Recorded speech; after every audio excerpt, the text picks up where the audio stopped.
Bà ở con này hơi ở con sầm rạp nhà kêu đại ban lại sẵn khai ông pi nhom chẳng là lần này nhom sầm rạp chặt tham ao chạy này mẹ miền đây tha nhom bạc cài tê bà nhom khăng chiêng ở lục nẹo bông ôn tê có vận tải nhom chọn chạy ở vây đại pre đạn ở nông bét đông là bảo nhom cho ngày chạyในថ្ងៃនេះប៉ុន្តែបើនិយាយអំពីពន្ធកិច្ចវិញសពថ្ងៃខ្ញុំបានដើរធ្វើពន្ធកិច្ចបម្រើព្រះអង្គទូទាំងប្រទេសកម្ពុជាហើយបើការងារមនុស្សធម៌យើងធ្វើអណ្ដូងទឹកក៏ទូទាំងប្រទេសកម្ពុជាដែរយើងធ្វើទូទាំងប្រទេសកម្ពុជាដូចគ្នាខ្ញុំមិនមែនជាអ្នកមានលុយទេតែព្រះរបស់ខ្ញុំជាអ្នកមានអាមែនបាទហើយខ្ញុំអរគុណសម្រាប់បងប្អូនមិនដឹងមានបងប្អូនខ្លះមានបងខ្លះឬខ្ញុំមិនដឹងទេដែលគាត់បានប្រើអំណោយទានរបស់គាត់យ៉ាងពិសេសដែលខ្ញុំពិតជាពេញចិត្តហើយខ្ញុំសប្បាយចិត្តណាស់នៅពេលដែលឃើញអ្នកដែលមានទេពកោសល្យអ្នកដែលមានអំណោយទានហើយប្រើអំណោយទានទាំងអស់នោះនៅក្នុងការបម្រើព្រះនេះជារឿងមួយដែលខ្ញុំពេញចិត្តមែនទែនពីព្រោះយើងគ្មានអ្វីពិសេសជាងការដែលប្រើប្រាស់អំណោយទានរបស់យើងទៅបម្រើព្រះទេអញ្ចឹងខ្ញុំអរគុណហើយការពិតថ្ងៃនេះមានឱកាសឲ្យខ្ញុំនិយាយបន្តិចខ្ញុំមិនដែលស្គាល់បងប្រុសពន្លឺទេក៏ប៉ុន្តែប្រហែលខែមុនឃើញគេshareប្រងព្រាតខ្ញុំថាអីម្នាក់នេះនៅបរិហាណាចង់ស្គាល់ដល់ហើយគាត់ជាឮថាជាអ្នកចម្រៀងអ្នកឯណាណីផងបាទមកច្រៀងនំសាមកើនព្រះខ្ញុំឲ្យតែឃើញអ្នកដែលមានជំនាញមានទេពកោសល្យខ្ញុំចាប់ចិត្តចាប់អារម្មណ៍មែនតើព្រោះខ្ញុំសប្បាយចិត្តព្រោះខ្ញុំចង់ឃើញគ្រប់គ្នាយកអំណោយទានទេពកោសល្យមកបម្រើព្រះខ្ញុំចេះតែ search រកមើលថាគាត់នៅបរិហាណាបាទហើយក៏នៅពេលដែលមកដល់ទីនេះហើយក៏ខ្ញុំមិនដឹងទៀតខ្ញុំនិយាយលេងជាមួយបងបណ្ឌិតបាទនិយាយហើយគាត់ក៏អត់បានប្រាប់ទៀតគាត់អត់ប្រាប់ថាក្មួយគាត់ក្មួយអីទៀតគាត់ថាឥឡូវនេះពន្លឺនៅជ្រៀងបរិហាហ្នឹងតាបាទទើបតែដឹងដូចជាពីមុននឹងគាត់ទៅអូស្ត្រាលីវិញបាទចឹងដោយសារខ្ញុំសប្បាយចិត្តនៅពេលដែលឃើញបាទពីមួយខ្ញុំដំបូងខ្ញុំសប្បាយចិត្តដោយសារតែឃើញខេមគាត់ជាអ្នកជឿព្រះអង្គគាត់ជាតារាចម្រៀងគាត់អ្នកជឿព្រះអង្គប៉ុន្តែគាត់ថាគាត់ទៅដឹកនាំថ្វាយគុំនៅពហិយយ៉ាងម៉េចអានឹងខ្ញុំមិនដឹងទេតែដឹងថាគាត់ជាអ្នកជឿព្រះអង្គបន្ទាប់មកឃើញពេជ្រសភាមួយទៀតដល់មកពេលឃើញពន្លឺមួយទៀតគឺខ្ញុំកាន់តែសប្បាយចិត្តមែនទែនបាទអញ្ចឹងគឺមានន័យថាយើងមានអ្នកដែលជាកូនព្រះអង្គច្រើននៃការប្រើអំណោយទាននៃការបម្រើព្រះអង្គទោះបីតិចច្រើនឬក៏យ៉ាងម៉េចមិនដឹងប៉ុន្តែបម្រើព្រះអង្គបាទចឹងនេះបានជាខ្ញុំចេះតែលើកទឹកចិត្តដល់កូនខ្ញុំទាំង3ដែរនិយាយឲ្យចំទៅរកគ្រូទៅជួលលេងឲ្យហាត់រៀនភ្លេងដល់ផ្ទះបាទប៉ុន្តែចេះបណ្ណាលេងបានបណ្ណាខ្ញុំមិនដឹងទេដឹងតែមួយយ៉ាងគត់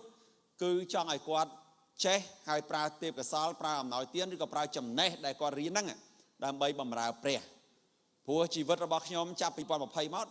ដាក់ចិត្តបម្រើព្រះអង្គមកជារៀងរហូតបាទជារៀងរហូតបាទចឹងហើយបាននៅថ្ងៃនេះខ្ញុំលើកយកប្រធានបទមួយដែលខ្ញុំដកស្រង់នៅក្នុងព្រះគម្ពីរនៅចោទយកថាចំពុក28ខ15ហើយនឹង28ខ1និងខ2តែខ្ញុំអានខ15មុនចោទយកថាប៉ុន្តែបើឯងមិនព្រមស្ដាប់តាមព្រះបន្ទូលនៃព្រះយេហូវ៉ាជាព្រះនៃឯងហើយមិនប្រយ័ត្ននិងប្រព្រឹត្តតាមគ្រប់ទាំងសេចក្តីបញ្ញត្តិនិងច្បាប់ទាំងប៉ុន្មានរបស់ទ្រង់ដែលអញបង្គាប់ដល់ឯងនៅថ្ងៃនេះទេនោះអស់ទាំងសេចក្តីបណ្ដាសាទាំងនេះនឹងផ្សាយមកលើឯងហើយរត់មករកឯងផងនៅក្នុងខ1និងខ2បើសិនជាខំប្រឹងស្ដាប់តាមព្រះបន្ទូលនៃព្រះយេហូវ៉ាជាព្រះនៃឯងឲ្យអស់ពីចិត្តព្រមទាំងប្រយ័ត្ននិងប្រព្រឹត្តតាមអស់ទាំងបញ្ញត្តិទ្រង់ដែលអញបង្គាប់ដល់ឯងនៅថ្ងៃនេះនោះព្រះយេហូវ៉ាជាព្រះនៃឯងទ្រង់នឹងលើកឯងឡើងជាខ្ពស់លើសជាងអស់ទាំងសះនៅផែនដីទាំងប៉ុន្មានរួចអស់ទាំងពរទាំងនេះនឹងបានផ្សាយមកលើឯងហើយរត់មករកឯងផងគឺបើឯងនឹងស្ដាប់តាមព្រះបន្ទូលនៃព្រះយេហូវ៉ាជាព្រះនៃឯងសូមសម្រុំចិត្តអធិដ្ឋានជាមួយខ្ញុំថ្វាយសិរីល្អដល់ព្រះលើអស់ទាំងព្រះស្ដេចលើអស់ទាំងស្ដេចអរគុណព្រះម្ចាស់ព្រះយេស៊ូវគ្រីស្ទដែលទ្រង់ស្រឡាញ់យើងខ្ញុំទ្រង់បានលះបង់ភាពសំណុកសុខស្រួលរបស់ព្រះអង្គមកផែនដីចាប់កំណើតជាមនុស្សសាមញ្ញធម្មតាហើយនៅអាយុកាល33ឆ្នាំទ្រង់ត្រូវគេ ឆ្កាងព្រះអង្គដោយគ្មានទោសហើយព្រះអង្គបានសគត់នឹង3ថ្ងៃរស់ឡើងវិញហើយដើម្បីសង្គ្រោះយើងខ្ញុំទាំងអស់គ្នាពីអំពើបាបហើយដោះយើងអស់ទាំងបណ្ដាសារបស់យើងឲ្យយើងទទួលបានពរមកពីព្រះអង្គផងដែរអរគុណព្រះយេស៊ូវកូនសូមអធិដ្ឋានសម្រាប់ការថ្វាយបង្គំព្រះអង្គនិងព្រះបន្ទូលព្រះអង្គព្រឹកនេះក្នុងព្រះនាមព្រះយេស៊ូវគ្រីស្ទអាមែនចឹងនៅក្នុងប្រធានបទនេះគឺខ្ញុំដាក់ថា turning from cursing into blessings បង្វែរចេញពីបណ្ដាសាឲ្យទៅជាព្រះពរឬក៏ពរជ័យនៅក្នុងបណ្ដាសានិងព្រះពរឬក៏ពរជ័យនេះបាទខ្ញុំអត់ប្រើពាក្យថាព្រះពរពីព្រោះ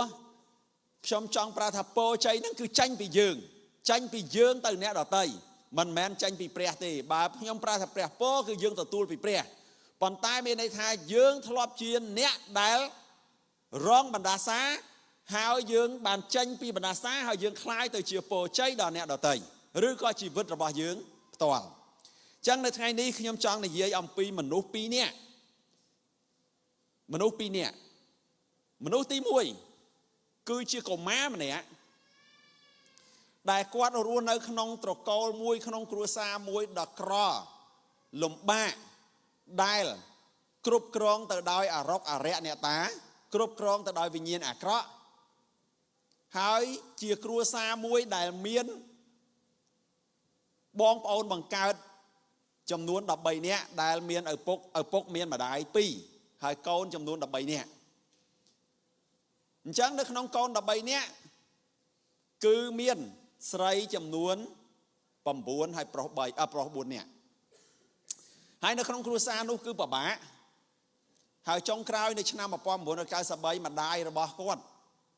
ដោយសារតែជួបវិបត្តិជួបរឿងរ៉ាវជួបបញ្ហានៅក្នុងគ្រួសាររហូតដល់មានបំណុល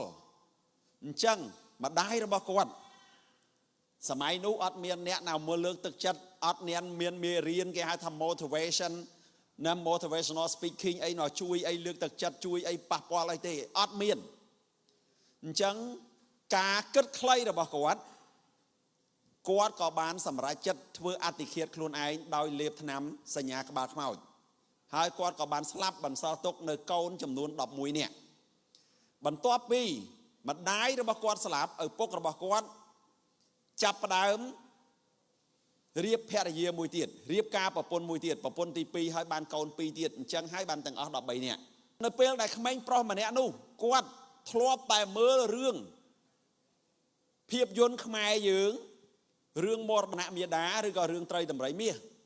អញ្ចឹងគាត់ឃើញអំពីទិដ្ឋភាពម្ដាយចង់ធ្វើបាបកូនបង្កើត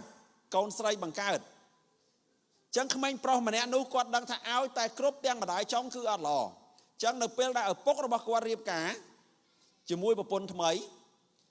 គាត់ចាប់ផ្ដើមអត់សប្បាយចិត្តគាត់ចាប់ផ្ដើមបង្កើតនៅក្នុងចិត្តរបស់គាត់នៅការខឹងនៅការស្អប់ម្ដាយចុងរបស់គាត់ហើយចុងក្រោយ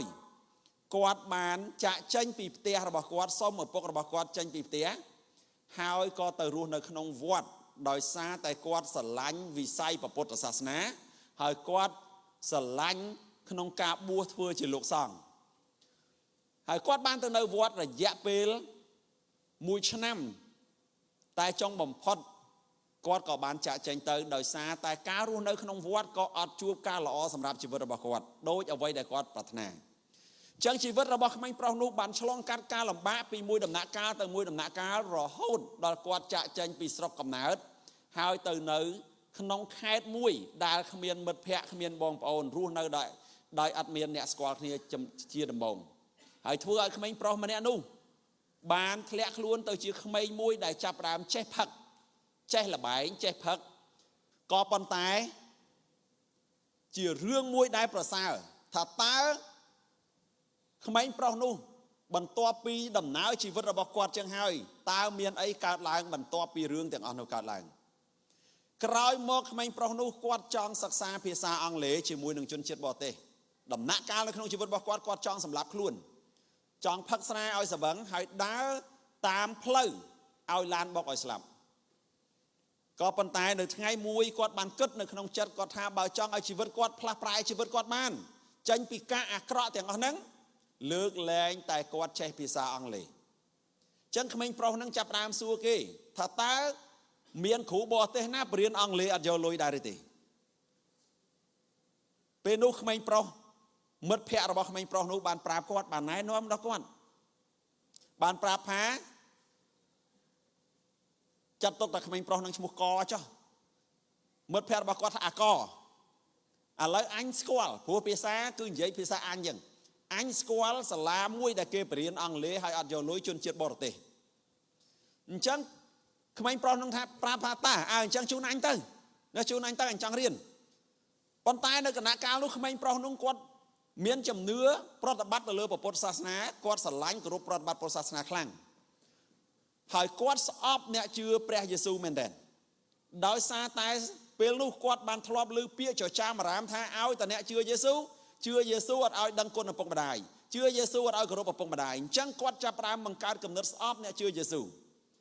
គាត់ស្អប់អ្នកជឿយេស៊ូវហើយគាត់ថាម្ដាយរបស់គាត់ឪពុករបស់គាត់បង្កើតគាត់មកពោះគាត់មកបង្កើតមកពិបាកវេទនាចិញ្ចឹមគាត់រឿងអី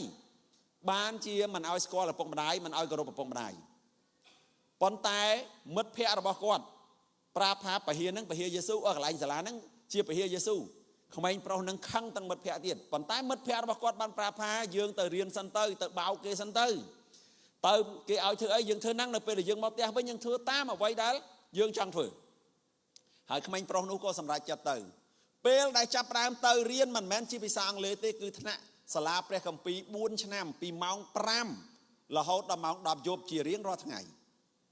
ចឹងពេលទៅរៀនគាត់ក៏បានអានកាពី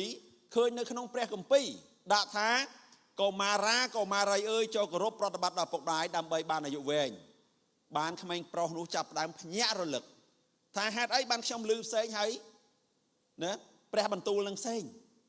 អញ្ចឹងគាត់ក៏ចាប់ផ្ដើមដាក់ចិត្តដាក់កាយរបស់គាត់ក្នុងការអានព្រះគម្ពីរហើយរៀនព្រះគម្ពីរហ្នឹងរហូតដល់គាត់យល់ហើយគាត់សម្រេចទទួលជឿលើអង្គម្ចាស់ព្រះយេស៊ូវគ្រីស្ទហើយសម្រេចចិត្តដើរតាមព្រះយេស៊ូវគ្រីស្ទហើយបម្រើជារៀងរហូតហើយក្មេងប្រុសនោះបានក្លាយទៅជាបុគ្គលម្នាក់ដែលជួយដល់សង្គមជួយដល់ប្រទេសជាតិជួយដល់ប្រជាពលរដ្ឋដែលខ្វះខាតបាទហើយក្មេងប្រុសនោះគឺជាខ្ញុំនេះឯងនេះជាការមួយដែលខ្ញុំចង់បំបាយអំពីបណ្ដាសាទៅជាពពកនិយមន័យពាក្យថាបណ្ដាសាខ្ញុំសង្ខេបឲ្យខ្លីមកគឺមានន័យថាការអាក្រក់ទាំងអស់នៅក្នុងជីវិតរបស់យើងគឺជាបណ្ដាសាអញ្ចឹងព្រះបំបាយបណ្ដាសាទាំងអស់ហ្នឹងឲ្យពីការអាក្រក់ហ្នឹងទៅជាពរជ័យទៅជាព្រះពរពាក្យថាព្រះពរឲ្យតែរឿងទាំងឡាយណាល្អនៅក្នុងជីវិតរបស់យើងគឺរាប់ថាជាពរជ័យហើយចឹងហេតុអីបានជាខ្ញុំរហូតមកដល់បច្ចុប្បន្ននេះខ្ញុំមិនឈប់ក្នុងការបម្រើព្រះហើយខ្ញុំនៅតែបង្កើនឆន្ទៈរបស់ខ្ញុំក្នុងការបម្រើព្រះហេតុអីបើខ្ញុំមានរបស់ដែលខ្ញុំត្រូវការហើយខ្ញុំមានភរិយាដ៏ស្អាតខ្ញុំមានកូនដ៏ស្អាតខ្ញុំមានអ្វីដែលខ្ញុំចង់បានដែលខ្ញុំអត់មានពីមុនកាលពីមុនខ្ញុំរកបាយហូបអត់បានផងទើបខ្ញុំទៅពហិយេស៊ូវដើម្បីបោកគេឲ្យបានរៀនបោកគេឲ្យបានបាយហូបបោកគេឲ្យបានកន្លែងស្នាក់នៅប៉ុន្តែឥឡូវអ្វីខ្ញុំមានគ្រប់យ៉ាងដែលអាចបំពេញនៅតម្រូវការរបស់ខ្ញុំបាននិយាយអំពីតម្រូវការរបស់អាប់រ៉ាហាំម៉ាស្លូវិញណាខ្ញុំមិនដឹងថាប្រមាណអ្នកដឹងពីតម្រូវការអាប់រ៉ាហាំម៉ាស្លូវិញតម្រូវការអាប់រ៉ាហាំម៉ាស្លូមាន5ខ្ញុំគិតថាទាំង5ហ្នឹងគឺខ្ញុំមានស្ទើរតែទាំងអស់ហើយតម្រូវការសរីរៈតម្រូវការសវត្ថិភាពសង្គមតម្រូវការស្រឡាញ់គោរពរាប់អានតម្រូវការកេរ្តិ៍ឈ្មោះនិងសមិទ្ធផលដែលជាស្នាដៃរបស់យើងឲ្យអ្នកដទៃទទួលស្គាល់ខ្ញុំគិតថាតម្រូវការទាំង5នេះគឺខ្ញុំទទួលបានអាចស្ទើរទាំង5ហ្នឹងហើយចោះចាំបាច់តែខ្ញុំនៅបម្រើយេស៊ូវនរណាទៀតខ្ញុំចាំបាច់ដើរទៅនិយាយពីយេស៊ូវនរណាទៀតខ្ញុំចាំបាច់សរសើរយេស៊ូវនរណាទៀតខ្ញុំបាច់បង្រៀនពីយេស៊ូវនរណាទៀតពីព្រោះអីបើសិនជាព្រះមិនបានដកខ្ញុំចេញពីបណ្ដាសាដែលខ្ញុំឆ្លងកាត់ទាំងប្រមាណទេខ្ញុំរាប់ថាជាបណ្ដាសាការអាក្រក់ទាំងឡាយដែលកើតឡើងចំពោះជីវិតរបស់ខ្ញុំរាប់ថាជាបណ្ដាសាអញ្ចឹងបើព្រះមិនបានដកបណ្ដាសាទាំងអស់នេះមកដាក់ខ្ញុំនៅកន្លែងប្រពោដល់សប្តាហ៍ថ្ងៃនេះទេប្រហែលជាជីវិតរបស់ខ្ញុំអត់មានប៉ុណ្ណឹងទេប្រហែលជាខ្ញុំអត់អាចមានលទ្ធភាពក្នុងការជួយដល់សង្គមបានប៉ុណ្ណឹងទេដូច្នេះហើយបានជាខ្ញុំចង់ចែកចាយថាគ្មានអ្វីដែលអស្ចារ្យជាងព្រះរបស់យើងទេអាមែនអាមែនសូមផ្ទះដៃទៅសារដំណើរព្រះនៃយើង ហើយត្រង់ចំណុចនេះមុននឹងចូលដល់បន្តទៀតខ្ញុំចង់លើកទឹកចិត្តបើយើងបានចេញពីបណ្ដាសាហើយសូមកុំឲ្យយើងវិលត្រឡប់ទៅបណ្ដាសាវិញកូនចៅអ៊ីស្រាអែលគាត់ចេញពីទឹកដីអេស៊ីបអ្នកខ្លះគាត់ស្ដាយនៅបណ្ដាសារបស់គាត់ហ្នឹងគាត់ធ្លាប់ជាទាសករគាត់លោដាក់លោកម៉ូសេគាត់ថាម៉េចបានយកខ្ញុំចេញមកខ្ញុំនៅទឹកដីអេស៊ីបមានសាច់មានម្ហូបមានអាហារស៊ីគ្រប់គ្រាន់ហេតុអីបានយកមកទីរហោស្ថានអត់មានអីសោះបាទអញ្ចឹងពេលខ្លះពេលដែលយើងចេញពីបណ្ដាសាហើយយើងនឹកស្ដាយបណ្ដាសារបស់យើងក៏វិញដូច្នេះខ្ញុំលើកទឹកចិត្តដល់យើងទាំងអស់គ្នាថាបើយើងបោះជំហានចេញពីបណ្ដាសារបស់យើងហើយសូមកុំឲ្យយើងចង់ត្រឡប់ទៅបណ្ដាសាវិញអីសូមឲ្យយើងរស់នៅក្នុងព្រះពរដែលព្រះអង្គផ្ដល់ឲ្យយើងរាល់ថ្ងៃទាំងអស់គ្នានេះអាមែនបាទពីព្រោះគ្មានអ្វីដែលល្អជាងព្រះនៅយើងទេគ្មានអ្វីដែលពិសេសជាងការបម្រើព្រះទេគ្មានអ្វីដែលពិសេសជាងការថ្វាយបង្គំព្រះទេអញ្ចឹងខ្ញុំលើកទឹកចិត្តថាសូមឲ្យឈរនៅក្នុងពរជ័យរបស់យើងនេះហើយសូមប្រើខ្លួនយើងម្នាក់ឲ្យคล้ายទៅជាពរជ័យដល់អ្នកដែលនៅក្បែរយើងផងដែរដែលនៅជុំវិញផងដែរនៅក្នុងសហគមន៍របស់យើងផងដែរអាមែនព្រះហៅយើងអញ្ចឹងបានមានឃ្លាមួយយើងប្រើថាម៉េច blessed to be blessings យើងទទួលពរដើម្បីឲ្យយើងคล้ายទៅជាពរជ័យដល់អ្នកដទៃទាំងអស់គ្នាពេលដែលយើងទទួលពរសូមឲ្យយើងចែកពរទៅដល់អ្នកដទៃព្រះអង្គមានបន្ទូលថាអ្វីដែលយើងបានមកដោយឥតគិតថ្លៃសូមឲ្យចែកទៅវិញដោយឥតគិតថ្លៃអេមែនចឹងខ្ញុំលើកឧទាហរណ៍រឿងដើរជីកអណ្ដូងទឹកមួយចុះពេលដែលខ្ញុំទៅដាក់អណ្ដូងទឹកនៅកន្លែងណាក៏ដោយគេសួរថាចូលរួមបដិភិកប្រមាណខ្ញុំថាខ្ញុំទទួលបានលុយគ្រប់គ្រាន់សម្រាប់ធ្វើអណ្ដូងមួយនឹងហើយខ្ញុំអត់ត្រូវការសំបីតែ100ខ្មែរខ្ញុំអត់ត្រូវការទេបើខ្ញុំយកពីអ្នករាល់គ្នាខ្ញុំមិនបាច់ជួយទេព្រោះខ្ញុំអត់ត្រូវការបដិភិកទេបើចង់បានបដិភិកចង់ថែរក្សាអណ្ដូងហ្នឹងធ្វើមិនតែគ្នាឯងប្រជុំតែគ្នាឯងទៅរៃតែគ្នាឯងរក្សាខ្លួនឯងទៅមិនបាច់ឲ្យខ្ញុំទេបាទព្រោះខ្ញុំបានលុយមកដើម្បីធ្វើអណ្ដូងដែលអត់មានអស់លុយអត់មានខាតអីមួយរៀលទេរឿងអីដែលខ្ញុំទៅយកពីអ្នករាល់គ្នាដើម្បីបំពេញតម្រូវការខ្ញុំទៀតពីព្រោះខ្ញុំធ្លាប់ទទួលបានកាលពីមុនខ្ញុំធ្លាប់សុំអណ្ដូងគេអណ្ដូងមួយគេយកពីខ្ញុំ$50អីចឹងទៅដល់ពេលខ្ញុំវិញខ្ញុំថាបើខ្ញុំជួយហើយខ្ញុំអត់យកពីគេពីប្រជាពលរដ្ឋទេព្រោះខ្ញុំទៅជួយហើយព្រះអង្គថាម៉េចទទួលបានដែលឥតគិតថ្លៃឲ្យទៅវិញឥតគិតថ្លៃអញ្ចឹងពររបស់យើងត្រូវតែចែកព្រោះយើងជាព្រះអង្គហៅយើងមកធ្វើជាពពរធ្វើជាពរបច្ច័យដល់អ្នកដទៃទាញយើងចេញពីបណ្ដាសាមកហើយព្រះបន្ទូលព្រះអង្គថាកាលណាដែលយើងស្ដាប់តាមព្រះបន្ទូលព្រះអង្គយើងនឹងទទួលពរបើយើងអត់ស្ដាប់ទេយើងនឹងជាប់បណ្ដាសាបាទចឹងសាច់រឿងរបស់ខ្ញុំវាអត់ចប់ប៉ុណ្ណឹងទេប៉ុន្តែខ្ញុំសង្ខេបខ្លីព្រោះយើងបើចង់ឲ្យខ្ញុំនិយាយមួយថ្ងៃក៏ខ្ញុំនិយាយអំពីជីវិតរបស់ខ្ញុំដំណើរជីវិតរបស់ខ្ញុំអត់ចប់ដែរអំពីជីវិតកុមារភាពរបស់ខ្ញុំអត់ចប់ទេមានរឿងច្រើនណាស់អំពីជីវិតរបស់ខ្ញុំបាទប៉ុន្តែខ្ញុំសង្ខេបឲ្យខ្លីថាព្រះអង្គទាញខ្ញុំចេញពីបណ្ដាសាមកដាក់នៅក្នុងពរហើយខ្ញុំតែងតែនិយាយរឿងនេះដំណើររឿងរបស់ខ្ញុំប្រាប់កូនស្រីរបស់ខ្ញុំថាតើខ្ញុំធ្លាប់ហូបបាយយ៉ាងម៉េចតើខ្ញុំធ្លាប់ហូបរស់នៅបែបម៉េចតើខ្ញុំធ្លាប់ផឹកទឹកបែបម៉េចខ្ញុំតែងតែដំណើរប្រាប់កូនខ្ញុំតាំងពីតូចបើកាលពីតូចវិញដាក់ម្ហូបនៅលើតុបើគាត់មិនញ៉ាំម្ហូបហ្នឹងគាត់អត់ញ៉ាំម្ហូបហ្នឹងគាត់អត់ញ៉ាំខ្ញុំរំលឹកតែប្រមាថគឺគាត់ចង់មិនចង់ក៏គាត់ញ៉ាំដែរខ្ញុំថាកូនដឹងទេជីវិតប៉ាកាលពីមុនយ៉ាងម៉េចខ្ញុំនិយាយតែប៉ុណ្ណឹងប៉ាដឹងទេថាកូនដឹងទេថាប៉ាកាលពីមុនហូបយ៉ាងម៉េចខ្ញុំនិយាយតែប៉ុណ្ណឹងបន្លែក៏ដោយអីក៏ដោយដាក់លើតុគឺគាត់ចាប់ផ្ដើមញ៉ាំទោះចង់មិនចង់គឺគាត់ត្រូវតែញ៉ាំ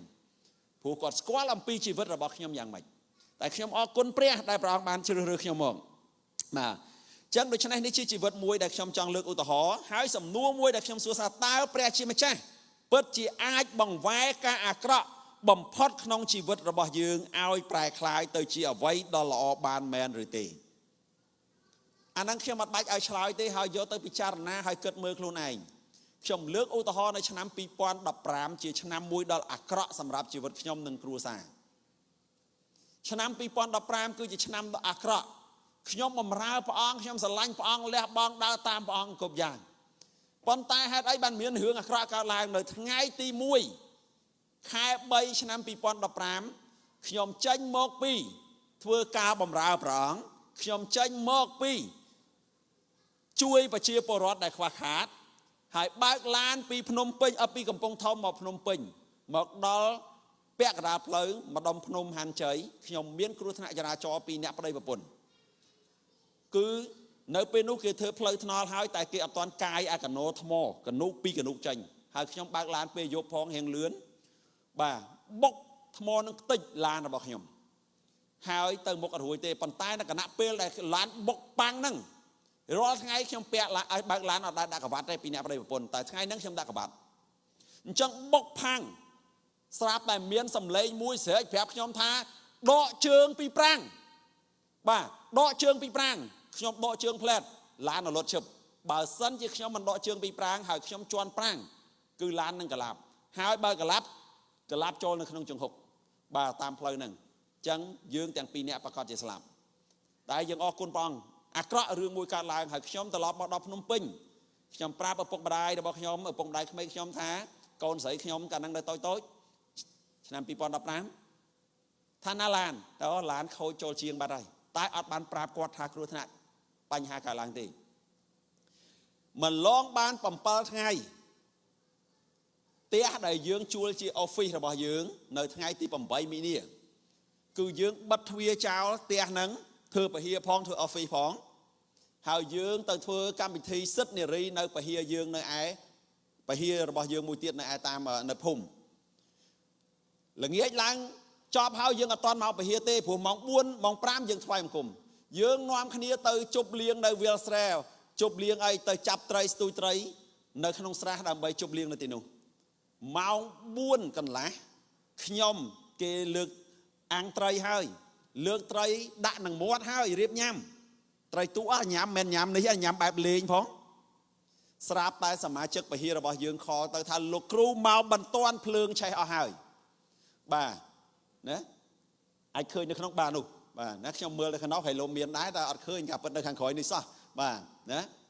អញ្ចឹងភ្លើងអស់ហើយនេះគឺជាភ្លើងឆេះនៅពេលនោះអ្វីទាំងអស់គឺខ្ទេចហើយផ្ទះនោះគឺជាផ្ទះមួយបើយើងនិយាយឲ្យចំថាខ្ញុំមិននិយាយថាណាទេប៉ុន្តែគាត់ថាបើសិនជាផ្ទះហ្នឹងលក់វិញมันបានប្រមាណទេផ្ទះចាស់ផ្ទះសិតតែជ័រសិតតែស្អីប៉ុន្តែគេទាឲ្យយើងសង$80,000បាទពេលនោះខ្ញុំឈឺចាប់មែនតើពួកយើងឈឺចាប់មែនតើប្រពន្ធរបស់ខ្ញុំរហូតដល់ឈឺខ្លាំងទៅពេទ្យថាត្រូវតែវះត្រូវតែអីហូរហើយក៏ប៉ុន្តែចាប់ពីឆ្នាំ2005មកគឺខ្ញុំឈឺចាប់ពីអ្នកប្តីប្រពន្ធវេទនារហូតដល់ចុងឆ្នាំឪពុករបស់ខ្ញុំក៏បានលាចាកលោកនៅចុងឆ្នាំ2000ចំខែ12ឆ្នាំ2000អញ្ចឹងហើយពួកជំនុំថ្នាក់ដឹកនាំឬក៏ក្រុមការងារបែកបាក់សាមគ្គីគ្នារត់រាយប្អូនបើរបស់ខ្ញុំធ្លាប់ជាអ្នកដឹកនាំថ្វាយបង្គំក៏ឈប់ថ្វាយបង្គំស្អីទាំងអស់ឆ្នាំ2015គឺជាឆ្នាំដែលអាក្រក់ប៉ុន្តែខ្ញុំបានប្រាប់ទៅប្រពន្ធរបស់ខ្ញុំបានលើកទឹកចិត្តដល់ពួកជំនុំលើកទឹកចិត្តប្រពន្ធខ្ញុំថាក្របពូជបើធ្លាក់ដល់ដីហើយបើវាមិនងាប់ទេវាមិនអាចដុះចេញមកដើម្បីបង្កើតផលផ្លែបានឡើយបាទដូច្នេះខ្ញុំប្រកាសរាល់ថ្ងៃខ្ញុំនិយាយរាល់ថ្ងៃដូច្នេះហើយចាប់ពីឆ្នាំ2015មកព្រះអង្គបានបំផ្លាស់បំប្រែពីការអាក្រក់ទាំងអស់នោះពីបណ្ដាសាទាំងអស់នោះឲ្យទៅជាពរជ័យដ៏ធំដែលខ្ញុំចាប់ផ្ដើមធ្វើកិច្ចការបម្រើព្រះអង្គដោយលែងប្រឡែងដៃចាប់ពីឆ្នាំ2015រហូតមកដល់ឥឡូវនេះទូទាំងប្រទេសកម្ពុជាដែលយើងអាចមានលទ្ធភាពជួយបានហើយព្រះអង្គប្រទានពរដែលយើងអាចសាងសង់អគារបែបនោះនៅតាមសហគមន៍បានច្រើនបាទហើយក៏យើងធ្វើអណ្ដូងទឹកបានច្រើនហើយយើងជួយបានច្រើនមែនទែននេះហើយគឺជាអ្វីមួយដែលថាតើព្រះអាចធ្វើអាការអាក្រក់បំផុតឲ្យទៅជាល្អបំផុតបានដែរទេបាទនេះជាអ្វីមួយដែលខ្ញុំចង់សួរទៅលោកអ្នកបងប្អូនហើយលោកអ្នកបងប្អូនអាចឆែកមើលនៅក្នុងជីវិតលោកអ្នកបងប្អូនតើមានរឿងអាក្រក់ទាំងឡាយណាយើងត្រូវចាំថារឿងនោះគឺជាបណ្ដាសាហើយយើងត្រូវធ្វើម៉េចបន្តិចទៀតខ្ញុំស្រួតបន្តិចខ្លាចមិនអស់នៅក្នុងខកពីកន្លឹះ2 3ដែលខ្ញុំចង់អានចោទយកថាចំពុក23ខ5ប៉ុន្តែព្រះយេហូវ៉ាជាព្រះនៃឯងទ្រង់មិនព្រមស្ដាប់តាមបាឡាមទេគឺទ្រង់បានផ្លាស់សេចក្តីបណ្ដាសានោះឲ្យជាពរដល់ឯងវិញអាមែនព្រះអង្គផ្លាស់បណ្ដាសាឲ្យទៅជាពរដល់ឯងវិញអញ្ចឹងពួកសាសអាម៉ូនពួកសាសនោះគេជួលបាឡាមនេះណាជួលបាឡាមឲ្យដាក់បណ្ដាសាដល់ពួកអ៊ីស្រាអែលតែព្រះអង្គបបែរការទាំងអស់នោះឲ្យទៅជាពពក chẳng hai ban giờ con sợi được bọc nhom từ ngày muối quạt chạy tại kìm kram là hậu trong mặt đăng rương trong bầm phốt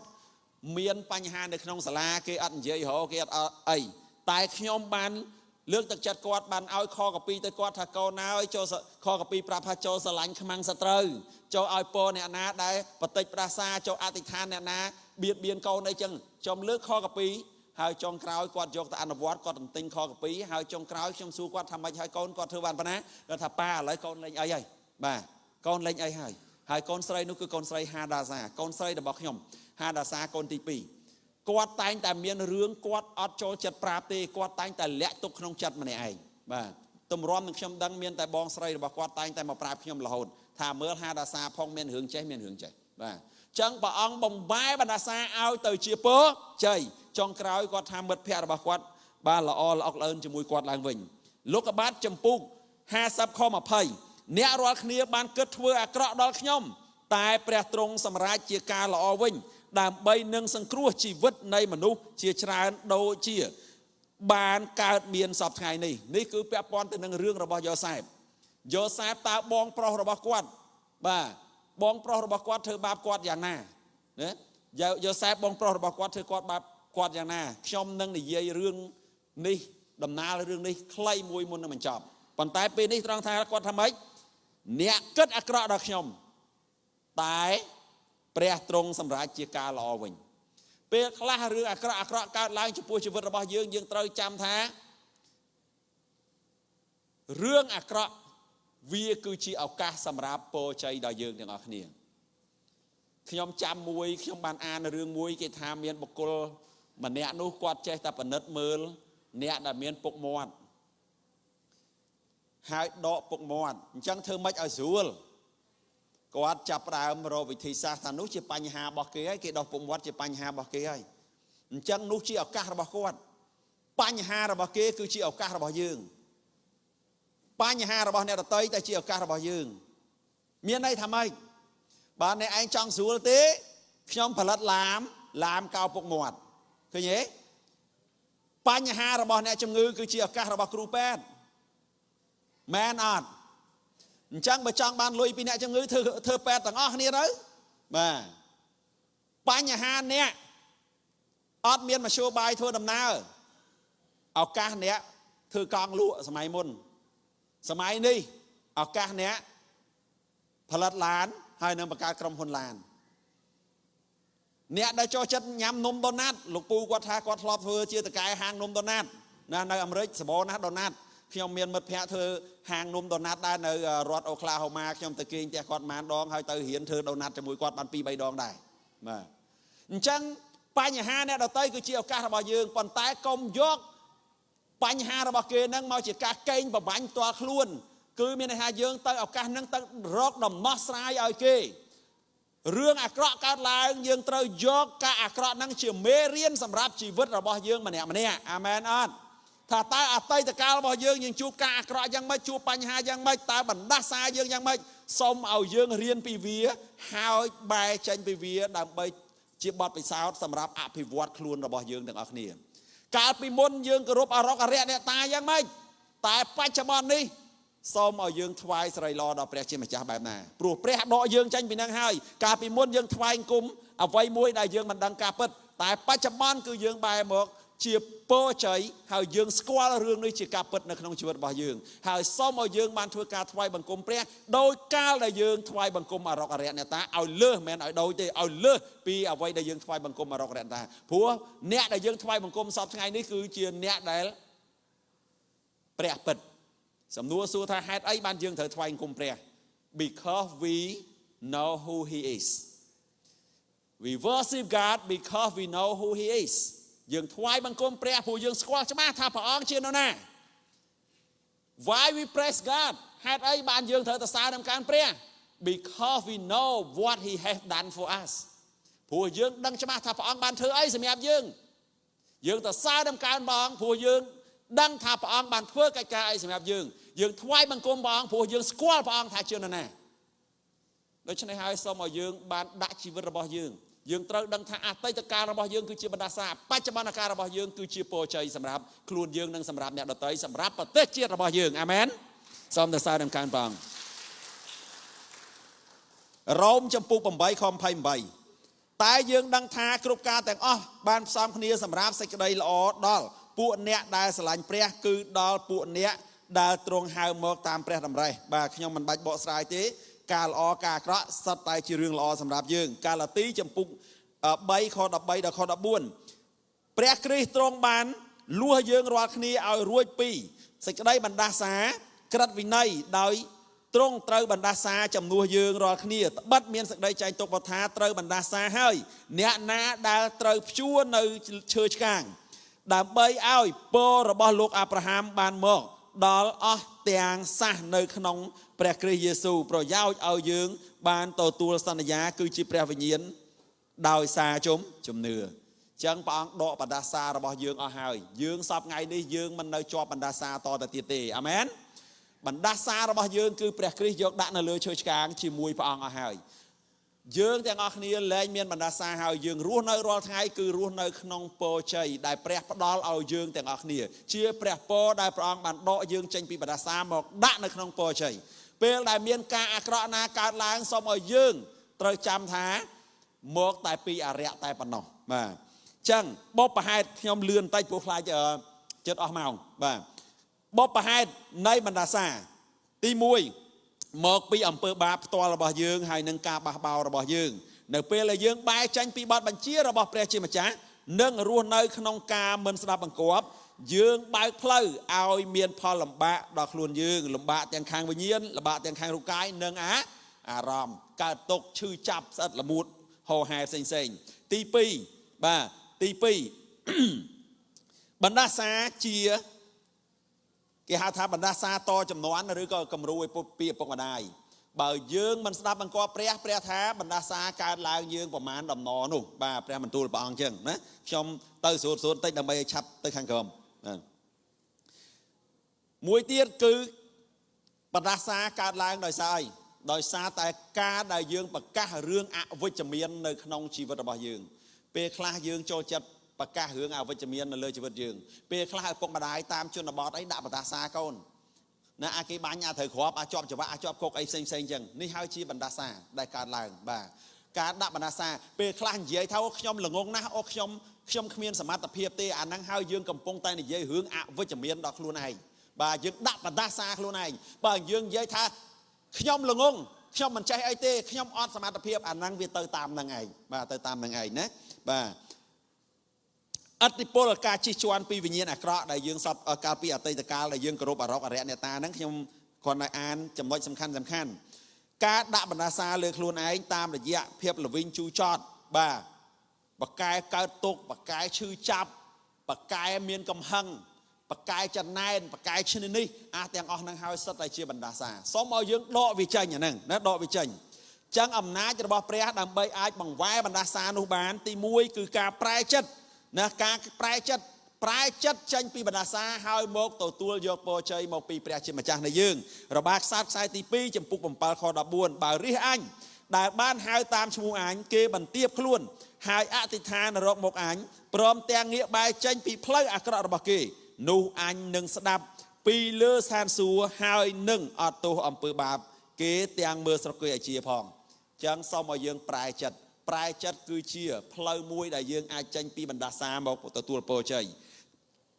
ទី2តាមរយៈការសគត់របស់ព្រះយេស៊ូវគ្រីស្ទនៅលើឈើឆ្កាងបាទអញ្ចឹងបើយើងជឿទៅលើការសគត់ហើយនឹងរស់ឡើងវិញរបស់ព្រះយេស៊ូវគ្រីស្ទនោះយើងរួចផុតពីបណ្ដាសាហើយយើងនឹងទទួលបានពរជ័យដូចគ្នាចំណែកឯទី3ការអត់ទោសឲ្យអ្នកដទៃចំណុចនេះសំខាន់ណាបាទសំខាន់មែនតើខ្ញុំតែងតែនិយាយថាការមិនអត់ទោសគឺជាជំងឺមហារីកមួយដ៏ធំបំផុតជាងជំងឺមហារីកធម្មតាទៅទៀតបាទចឹងជីវិតយើងបើយើងអត់ទោសឲ្យអ្នកដទៃបើយើងមានកំហឹងហើយយើងអត់ទោសយើងខឹងអ្នកដទៃយើងអត់ទោសធ្វើឲ្យយើងស្លាប់មុនអាយុណាធ្វើឲ្យយើងអាចស្លាប់មុនអាយុចឹងហើយបើយើងមានការខឹងមានការគុំគួនមានការស្អប់អ្នកណាមួយសូមឲ្យយើងអត់ទោសដោះលែងគេទៅភាសាអង់គ្លេសថា release and forgive others បាទដោះលែងគេទៅអត់ទោសគេទៅណាកាលណាដែលយើងខឹងគេកាលណាដែលយើងទុកកំហឹងនៅក្នុងជីវិតរបស់យើងគឺយើងជាអ្នកធ្វើបាបខ្លួនឯងគេសបាយគេហឺហាគេដើរលោឆាយប៉ុន្តែយើងដេកកើតទុកដោយខ្លួនឯងណា chẳng xóm ọt tu đo lên ở kia tới và đo lên ở kia tới chẳng bảo dương miên bánh ha ca khăn công cuốn từ lọt tới vinh xóm ở dương ọt tu hỏi nè đợt tới miên chầm nưa nâng bạc ca pre bần tu rồi bọc pre xóm ở dương miên chầm nưa tới lớp pre bạc ca pre bần tu rồi bọc pre chỉ riêng rõ thay xóm dọc pre bần tu rồi bọc pre mau bạc ca nơi không chịu rồi bọc dương chẳng hai ban chỉ dương trâu tận tinh pre bần tu bong an pre bần tu bong đam bay ở dương bạc ca bây là dương róc khăn na muối pre bần tu prap há khăn cho có mọi ngày lịch toàn lại episode cho phục buôn kho mà phay và mùi khăn cho có mọi thua bà lại khăn mà plet năng trâu bằng plei vinh pliêm có mọi khăn to tiền có mọi khuôn anh chịu chạm nè na có trái khăn này nhóm có trái khăn này còn tại xóm có mọi cầm hăng năng nuông ở dương tới pro prật cả ác rọ có mọi cầm hăng năng là hốt đó ngày lịch toàn ở sọ mà chẳng xóm ở dương đo lên hay ập tù tàu tua squall nơi bần đa xa bởi dương ở trái tàu tua squall thảo vây chia bần đa xa tê dương mình ai tranh bàn đi chẳng dương trâu bần đất mơ không chỉ vượt bao dương thật tai chẳng nói nát là chia bần đa xa chẳng xóm ở dương tàu tua squall dương chạy mưa thật tai miền ấy ca làm ba và trăm ngày phiệp ra chơi rồi có miễn hướng ấy cả làng là không chịu vào bao dương nú xong rồi dương mưa từ tua squall việt tha chậm nói nát chia bàn đà xaហើយxong rồi dương pra đo tranh pi bàn đà xaទាំងអស់នោះណាប្រែចិត្តនឹងបោះចោលបាទខ្ញុំនិយាយមិញហើយបាទទទួលយកការអត់ទោសបាទនេះវិធីបាទនេះគឺជាចំណុចចុងក្រោយបាទទទួលស្គាល់បណ្ដាសាទី1គឺវិធីបែរចេញពីបណ្ដាសាទៅជាពរជ័យទទួលស្គាល់បណ្ដាសាចំណុចទី1ទី2ប្រែចិត្តនិងបោះចោលរឿងចុងក្រោយដែលខ្ញុំចង់និយាយរឿងមាញ់រឿងខ្ញុំរឿងទី2គឺរឿងលោកយូសែបជាក្មេងបែបម៉េចឆ្លងកាត់ដំណាក់កាលបែបម៉េចត្រូវបងប្អូនបោះទៅក្នុងដងចង់សម្លាប់ចោលចង់ក្រោយមិនចង់ឲ្យងាប់ទេស្រង់មកវិញលក់ទៅធ្វើលក់នៅទីផ្សារធ្វើជាទាសករយូសែបខ្លាយជាទាសកររបស់ប៉ូតេផាចង់ក្រោយគេចោទប្រកាន់ថាចង់មលោបប្រពន្ធគេចាប់ដាក់គុកនៅក្នុងគុកណាបញ្ហាគេដាក់នៅក្នុងគុកប៉ុន្តែចង់ក្រោយយូសែបបានខ្លាយទៅជាអីការអាក្រក់ទាំងអស់នោះជាបណ្ដាសានៅក្នុងជីវិតយូសែបមានបងប្អូនបកើត13នាក់ដូចខ្ញុំដែរបាទប៉ុន្តែគាត់មានប្អូនស្រីតែមួយទេណាមានស្រីតែមួយទេអញ្ចឹងចង់ក្រោយប៉ូតេយូសែបខ្លាយទៅជាអីមានន័យថាបើយើងនិយាយចំនាយករដ្ឋមន្ត្រីនៃប្រទេសអេស៊ីបហើយជាអ្នកដែលស្រោចស្រង់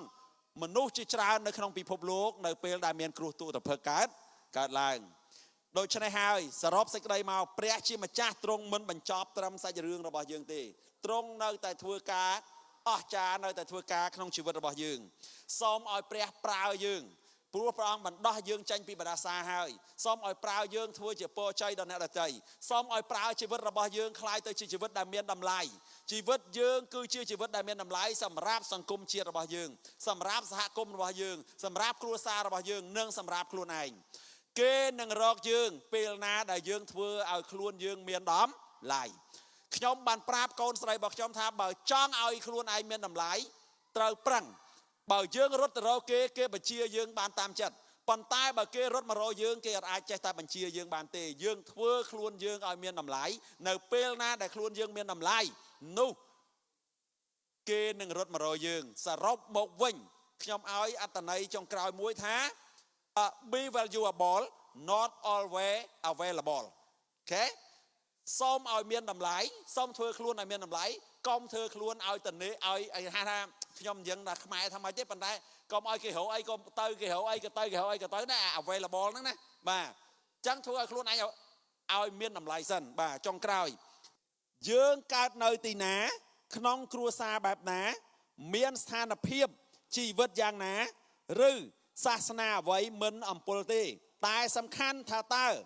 យើងជ្រើសរើសមានន័យថាយើងសម្រេចចិត្តយកជីវិតបែបណាសម្រាប់ពេលបច្ចុប្បន្ននិងទៅអនាគតមិនខ្វល់ពីស្អីទាំងអស់តែសំខាន់លើការសម្រេចចិត្តពីមុនយើងមានសាសនាអីអត់សំខាន់តែសំខាន់ការសម្រេចចិត្តពេលនេះអញ្ចឹងសូមអរគុណហើយសូមព្រះយេស៊ូវប្រទានពរទាំងអស់គ្នាអាមែនហើយអរគុណលោកគ្រូបណ្ឌិតសូមព្រះអង្គប្រទានពរនៅអូស្ត្រាលីជួបគ្នាឆាប់ៗ